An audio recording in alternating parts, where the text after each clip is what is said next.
Next topic and the last topic is behavior infused with respect for others. Having suggested various courses of action, the Daishonin returns to his earlier theme.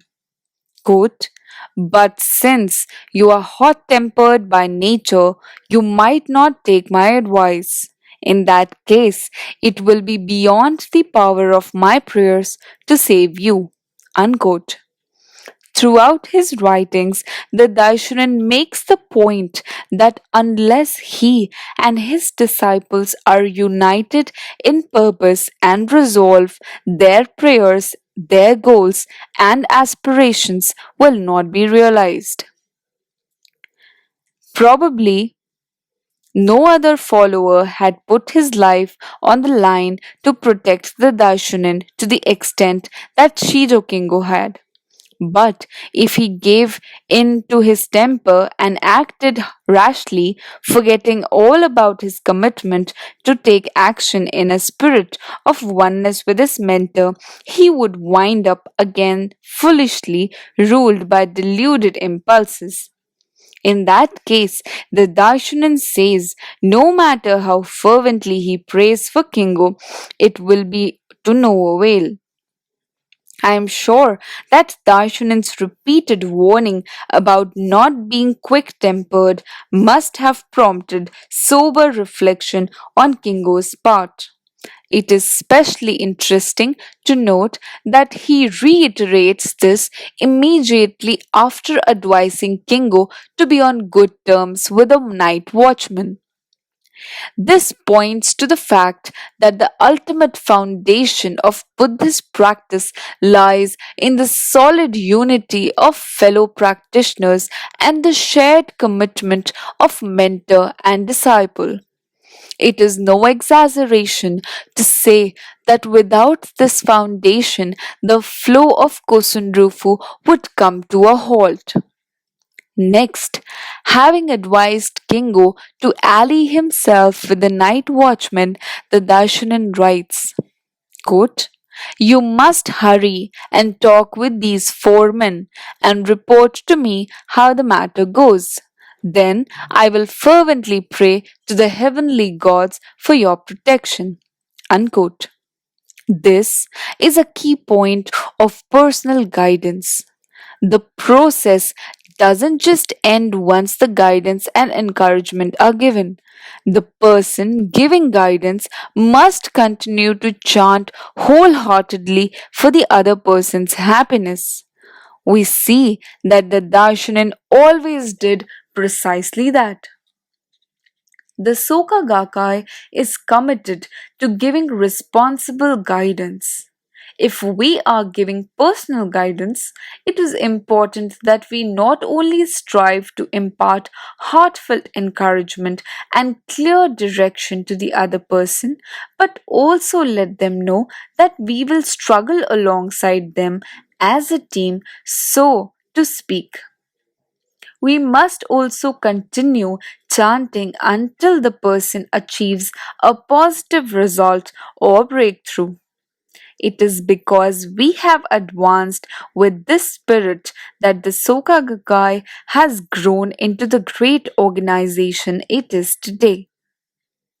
Shijo Kingo had suffered many challenges. The displeasure of his lord, slander, false rumors, and attacks by his fellow retainers. His elder brother's betrayal, discord with his younger brothers, and strained relations with a number of fellow practitioners. The Darshanan was concerned about each of these situations and gave pertinent advice on how to deal with them. From this letter, we can sense how much the Daishanan cared about Chijo Kingo, supporting and guiding him with an affection surpassing even that of a family member. Indeed, the Daishanan thoroughly treasured each of his followers. Showing thoughtful consideration to each person is an expression of Buddhist humanism. The Buddhist scriptures describe how Shakyamuni Buddha freely expounded the law in accord with people's capacity. In one instance, he encountered a grief stricken mother with a dead child in her arms. When she begged Shakyamuni for a cure, he told the woman in a sense, quote, "If you go into the town and bring me a mustard seed, I will make a medicine for your child. But the seed must come from a house where no one has died." Unquote. As the mother went around from house to house, she realized that every family had experienced the death of a close relative or loved one. Seeking to come to terms with the impermanence of life, she eventually became a disciple of Shakyamuni.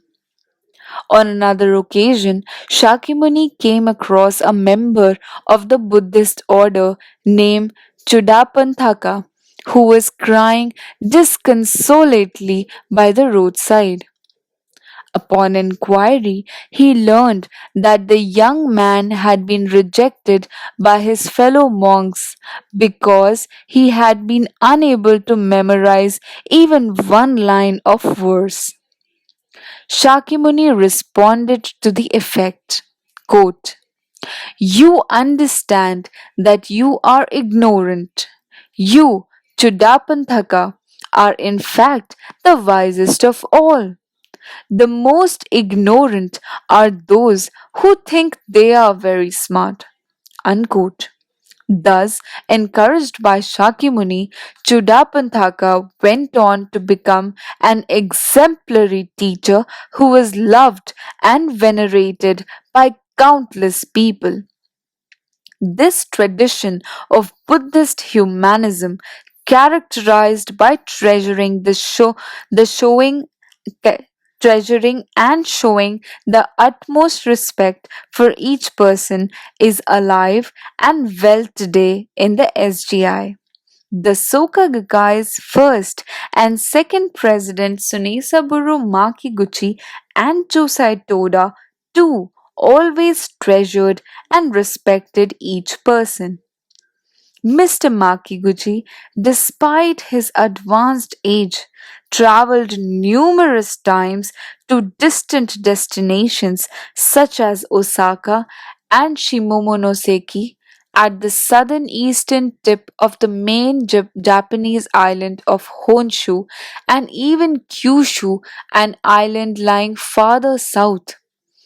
Getting there required long rail journeys that involved countless stops and transfers and meant being bumped and jostled interminably on the hard train seats.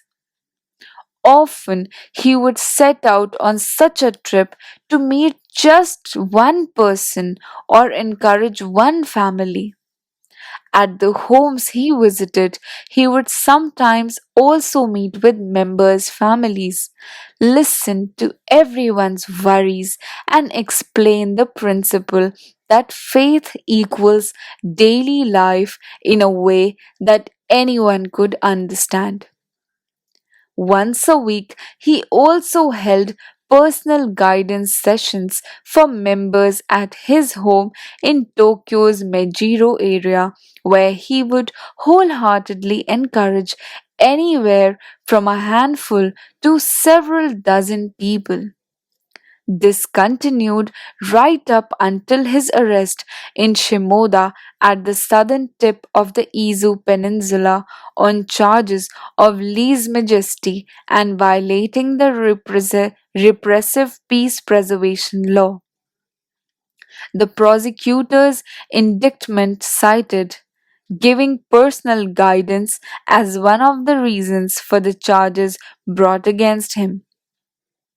As I related earlier, Mr. Toda conducted similar guidance sessions at the old Soka Gakkai headquarters branch office, and he treasured each person.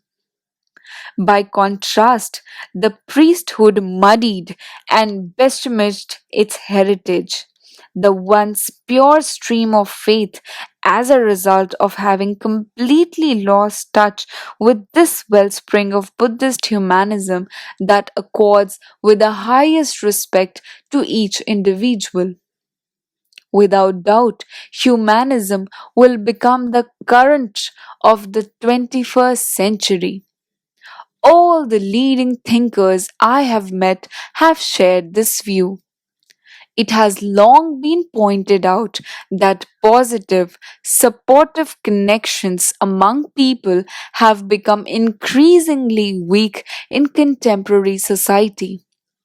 Also, we have arrived at a crossroads where either we allow the divisions between nations, ethnic groups, religions, and cultures to widen further, or we take action to create the possibility of mutual understanding and cooperation. The world is now seeking a system of thought or philosophy that can bridge these chasms and provide a basis for treating all people with respect. We of the SGI embody such a philosophy. We have entered a time when our behavior and actions will be highly acclaimed as the practice of modern bodhisattvas and the conduct of living Buddhas. The Buddhist concept of behavior as a human being constitutes The Buddhist concept of behavior as a human being constitutes a philosophy of action offering a new model of conduct for the human race. The world is in urgent need of people who practice and base their actions on humanism. The conduct of SGI members in cherishing and valuing each person is being applauded in countries and regions around the globe as a model of humanity for the new age. End of the second part. Thank you.